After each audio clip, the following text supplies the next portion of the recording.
வணக்கம் மக்களே. தினமும் 300 ரூபாய்க்கு மேலே சம்பாதிக்க ஒரு அரிய வாய்ப்பு. சோசியல் மீடியாவில் ஃபேஸ்புக், இன்ஸ்டாகிராம் மட்டும் யூஸ் பண்ண தெரிஞ்சால் போதும். ஒரு போஸ்ட் போட்டால் மட்டும் போதும் மக்களே. நீங்கள் ஒரு 300 ரூபாய்க்கு மேலே டெய்லி சம்பாதிக்கலாம். ஒர்க்கை பற்றி உங்களுக்கு ட்ரைனிங் கொடுத்துருவாங்க. சந்தேகம் இன்னும் கிளாரிஃபை பண்ணணும்னா உங்களுக்கு லைவ் சாட்டும் இருக்கும் மக்களே. ஒர்க் டீட்டெயில்ஸ் பார்த்தீங்கன்னா கீழே வாட்ஸ்அப் நம்பர் கொடுத்துருக்கேன், கான்டாக்ட் பண்ணுங்கள். ஸ்கிப் பண்ணாதீங்க. பெரிய தப்பு. தினம் 300 ரூபாய் சம்பாதிக்க அரிய வாய்ப்பு. இன்ஸ்டாகிராம், ஃபேஸ்புக் பயன்படுத்த தெரிந்தால் போதும். Content post and content publishing மூலமா தினம் 300 ரூபாய் சம்பாதிக்கலாம். இந்த வேலை செய்ய 5 நிமிடம் போதும். Work training support, group communication support, all language customer live chat support. முக்கியமா சொந்தமா ஒரு பிசினஸ் ஸ்டார்ட் பண்ற அளவுக்கு உங்களால கற்றுக்கொள்ளவும் முடியும், சம்பாதிக்கவும் முடியும். இந்த வேலை வாய்ப்பு வழங்குவது 5 வருடத்திற்கு மேல ரன் ஆகிட்டு இருக்க நம்ம தமிழ்நாட்டு company school of business organisation private limited. மேலும் விவரங்களுக்கு டிஸ்கிரிப்ஷன்ல கொடுத்திருக்க நம்பருக்கு வாட்ஸ்அப் பண்ணுங்க. வாழ்க்கையில் நிறைய பேர் எப்போவுமே ஒரு விதமான சுமையை சுமந்துக்கிட்டே இருக்கிறாங்க. அது என்ன சுமை, அது எப்படி இறக்கி வைக்கிறது, அதில் எப்படி விடுபடுறது அப்படிங்கிறத ஒரு சின்ன கதை மூலமாக பார்ப்போம்.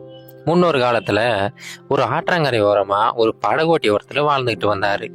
அந்த படகோட்டியோட முக்கியமான வேலை என்னென்னா, இந்த பக்கத்துலேருந்து அந்த பக்கத்துக்கு மக்களை கூட்டிகிட்டு போகிறதான். அவர் ஒரு சின்ன படகு வச்சுருந்தார். அதன் மூலமாக தினமும் மக்களை இந்த பக்கத்துலேருந்து அந்த பக்கம் கூட்டிகிட்டு போவார். ஒரு காலத்தில் இந்த படகோட்டி ரொம்ப மகிழ்ச்சியான ஒரு மனிதர். எப்பவுமே சிரிச்சுக்கிட்டே இருப்பார். எல்லாரும் கூட ரொம்ப ஜாலியாக பேசிக்கிட்டு இருப்பார். ஆனால் இப்போது அவருடைய சிரிப்பு மொத்தமாகவே மறைஞ்சு போயிடுச்சு. எப்போவுமே சோகமாகவே இருக்கிறாரு. அதுக்கு என்ன காரணம்னு பார்த்தீங்கன்னா, அதே ஆற்றுல ஒரு சில வருடங்களுக்கு முன்னாடி அவருடைய தம்பியை அவர் தவற விட்டுட்டாரு. ஒரு சின்ன ஆக்சிடெண்ட்டில் அவங்க தம்பி படகுலேருந்து தவறி விழுந்துடுறான். இந்த மனிதரை எவ்வளோ முயற்சி பண்ணி பார்க்குறாரு, ஆனால் அவருடைய தம்பியை காப்பாற்ற முடியல. இப்போ என்னன்னா, இப்படி மனசுக்குள்ளார அந்த விஷயம் எப்பயுமே ஓடிக்கிட்டே இருக்குது.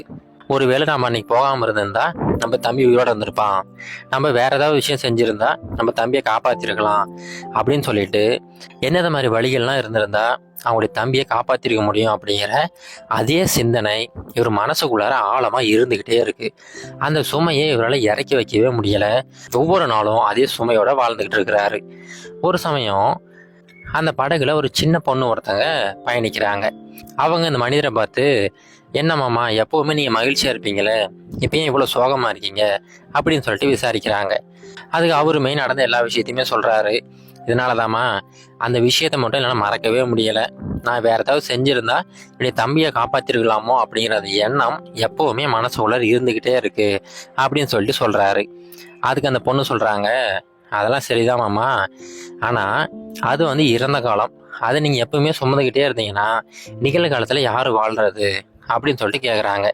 அவங்க கேட்ட அந்த கேள்வி ரொம்ப சாதாரணமாக இருந்தாலும் அது அவர் மனசுக்குள்ளார ஒரு பெரிய மாற்றத்தை ஏற்படுத்திருச்சு. அப்போ தான் அவர் யோசிச்சு பார்க்குறாரு. ஒவ்வொரு நாளும் பார்த்தீங்கன்னா கடந்த 2 வருடங்களாக இதே விஷயத்த அவர் யோசிச்சுக்கிட்டே இருந்திருக்கிறாரு. ஒவ்வொரு நாளும் அந்த நிகழ்காலத்தில் அவர் வாழவே கிடையாது.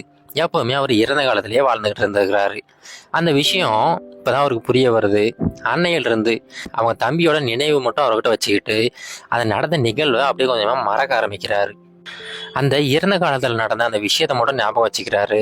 ஆனால் அதன் மூலமாக வர அந்த கஷ்டங்களை கொஞ்சம் கொஞ்சமாக மறக்க ஆரம்பிக்கிறாரு. மறுபடியும் எல்லாருக்கிட்டையும் சகஜமாக பேச ஆரம்பிக்கிறாரு.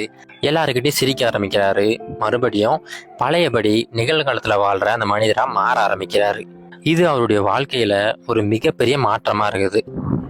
இப்போ அந்த கதையில் வந்தது போலதாங்க, நம்மள சிலருமே எப்பவுமே அந்த இறந்த காலத்தை நினைச்சு ஒவ்வொரு நாளும் நிகழ்காலத்துல வாழாம இறந்த காலத்திலேயே வாழ்ந்துகிட்டு இருக்கிறோம். அந்த சுமை அப்படிங்கிறது எப்பவுமே உங்க தலைமையில சுமந்துக்கிட்டே இருக்கீங்க. அந்த சுமையோட அழுத்தம் கொஞ்சம் கொஞ்சமா அதிகரிச்சுட்டு போய்கிட்டே இருக்கும். இதுக்கு எல்லாத்துக்கும் முற்றுப்புள்ளி வைக்கணும் அப்படின்னா முதல்ல நீங்க நடந்த விஷயத்த ஏத்துக்கணும். நடந்து முடிஞ்சிருச்சு, அடுத்து என்ன பண்ணலாம் அப்படிங்கிற அந்த விஷயத்த யோசிக்க ஆரம்பிங்க. அப்படி யோசிக்க ஆரம்பிச்சிட்டிங்கனாவே நீங்கள் அந்த இறந்த காலத்தில் இருக்கிற அந்த விஷயத்தை விட்டுட்டு நிகழ்காலத்தில் வாழ ஆரம்பிச்சிருவீங்க. நீங்கள் நிகழ்காலத்தில் வாழ ஆரம்பித்தா எல்லாமே சகஜ நிலைமைக்கு திரும்ப வந்துடும். அதனால் இதை மட்டும் ஞாபகம் வச்சுங்க. எப்போவுமே நீங்கள் அந்த இறந்த காலம் அப்படிங்கிற சுமையை சுமந்துக்கிட்டே இருக்காதீங்க. முடிஞ்ச வரைக்கும் சீக்கிரமாக அதை இறக்கி வச்சுட்டு நிகழ்காலத்தில் வாழ ஆரம்பிங்க. அப்படி வாழ ஆரம்பித்தோம்னா கண்டிப்பாக எல்லாருமே இந்த மனசுமை இல்லாமல் ஒரு மகிழ்ச்சியான ஒரு வாழ்க்கையை வாழலாம்.